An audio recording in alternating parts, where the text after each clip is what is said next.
Well, hello again. We're going to critique the self-introduction videos from the COMM 101 83N class. We have some non-participators, so this won't take very long. Let me do some comments first.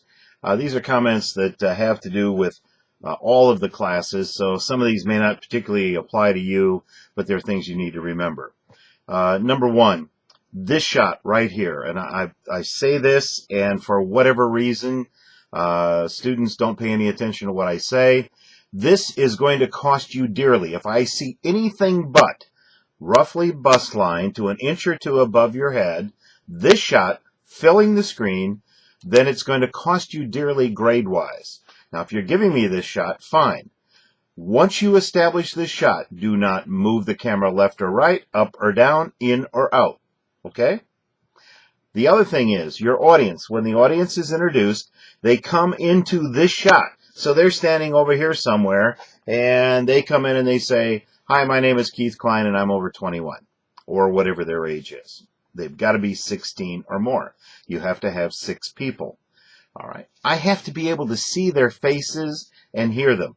But the best place for them to be is right here, looking into the camera and doing this. Now, they do it one at a time and then go and sit down. The time of your speech starts from the moment you start speaking until the moment you finish.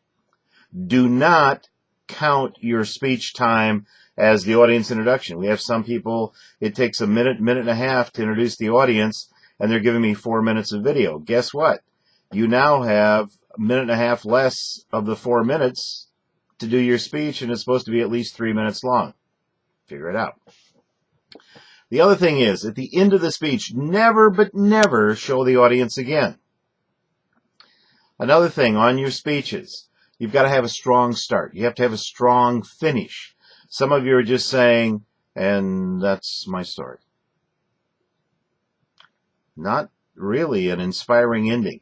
Look at the rubrics for what we're looking for in those speeches. One of the things it says is speech completed in time, good story well told, held interest. They talk about prepared the audience for the ending and vivid ending. All right. Another thing you're going to see coming up in the remainder of your speeches is established credibility.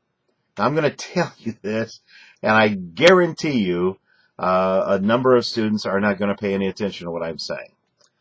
You establish your credibility on whatever the topic is by saying why you are doing this speech. Now, if you're talking about nuclear science and you happen to be a nuclear scientist, great, say that. But if you're talking about nuclear science and you're not, you don't have credentials, then you establish your credibility by saying things like, "All of my life I've been interested in this topic and I've read a lot about it, etc." Or, "My parents were both nuclear scientists. I heard this every day in the home." That way you're establishing why you are talking about that subject. Doesn't have to be that you're the world's greatest expert, but you have to establish why you are the one that's doing that topic. All right, so let's talk about these. First up is Clock AA. And let's see what we have here. You have the wrong audience introduction. There you go. I just told you how the audience is supposed to be introduced, the only way they're supposed to be introduced. And in a lot of the videos that the classes have sent in, we're doing a swish pan. I can't even see them. I couldn't identify them if I had to. And they're in the dark. Okay. Walk to the camera. Look at the camera. This shot. I'll be able to see them. I'll be able to understand them, etc. All right. You also have the camera down and you're shooting up into your face. No. Straight in. Straight in. From the camera to me is a straight shot. Now, another thing, not necessarily that Clock A, you did this, but we have this from time to time where you have an audience in front of you, so you're going to do a little bit over here, and a little bit over here, a little bit over here, a little bit over here. And when you're doing that, you're never looking at me. Only way I can judge eye contact is when you look at me. Let your audience observe you. You talk to me. I've got to have your eye contact on me all of the time. Now what you've got to do with your mind is don't see a piece of hardware there. See this short, fat old guy on the other side of that piece of hardware and talk to me. Here's my picture. You're looking at it now. Talk to me through the camera. All right. You have your audio diminished when you went back to the podium. I'm not exactly sure. Obviously, what happened was the microphone is on the camera, and when you move away from the camera, you get less of an audio. I can't see your eyes. The fan over your shoulder is distracting because it's strobing, and it's causing your eyes to always go to that fan. So you want to turn that off when you do your speeches. Work on your flow, how you get from one point to another point. What we're seeing in these introductory speeches is fact, fact, fact, point, point, point. Connect them. Connect them. How do you if you just give a fact, and then you give another fact, and then you give another fact, there is no flow as you're speaking. You need to work on that. You have way too many pauses while you're trying to think about what you may be wanting to say next. I'm over-exaggerating. Review the orientation video that I sent out. You didn't say you viewed it, and probably shows because of the way the video came out. Also, no outlines. No outlines. I have nothing. 2 outlines are required for every speech except your last one. Please read up on all of that. I need a speaking outline. I need a preparation outline. They need to be labeled. Each page needs your name on it. And the only way you communicate with me in this class is to send your materials to me as attachments to the same email message. What I don't need to get is an email message that has your PowerPoint, a separate email message with your preparation outline, and a separate email message with your speaking outline. One email message, all 3 attachments on the same message. Don't post them within Connect, even though it says you can. Do not post them there. I've said this. It's in the syllabus, and people don't do that. All right. Next up is Faye. Faye, you are way too casual in your opening. Your video is very yellow. There's something on cameras called white balance. You may want to check that out. You need to stop walking before you start talking.